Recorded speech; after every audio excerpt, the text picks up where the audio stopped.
In 1598, Oñate brought the animals. He brought 7,000 animals, 5,000 of them were the churro sheep.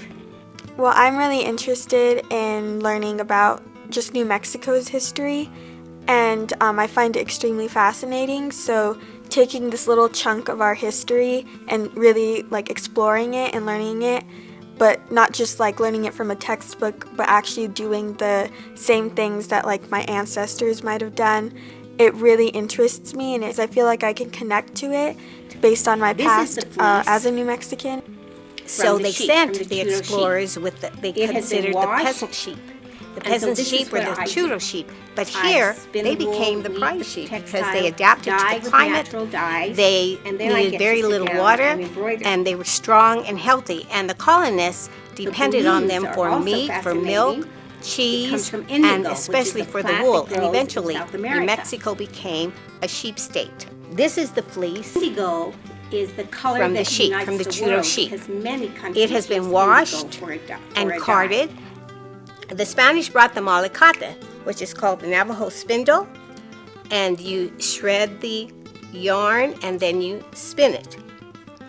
But now I use the spinning wheel because it's like driving a Cadillac. You can really produce. And so this is what I do. I spin the wool, weave the textile, dye with natural dyes, and then I get to sit down and embroider. Indigo is the color that unites the world because many countries use indigo for a dye.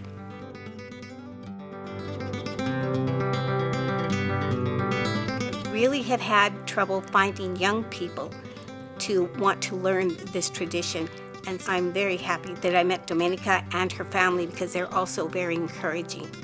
As a teenager, it's very easy for us to gravitate towards our devices, and I thought it would be very interesting to learn a completely different thing that no one I know my age knows how to do this. Domenica is delightful. It's very easy for us energetic, to gravitate she's towards bubbly, our devices, she's and I thought it would articulate, be very interesting she's to a very learn smart a completely young different woman. thing that And so I really admire no one I Domenica know because she's my age starting knows how to young. do I don't this, feel so, like she's judging me if I make a mistake, and I just feel found it like very I can make interesting, and I felt mistakes like it would be a really because good I'm way so to, new like, at it.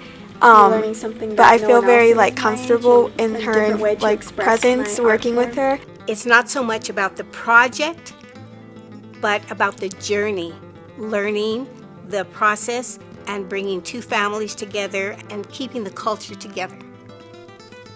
I would like to continue to learn how to do it and expand how many things I can do with it, and maybe expand the tradition to other people my age. I keep the story going. I keep the tradition going. And it's to honor the women that came before me.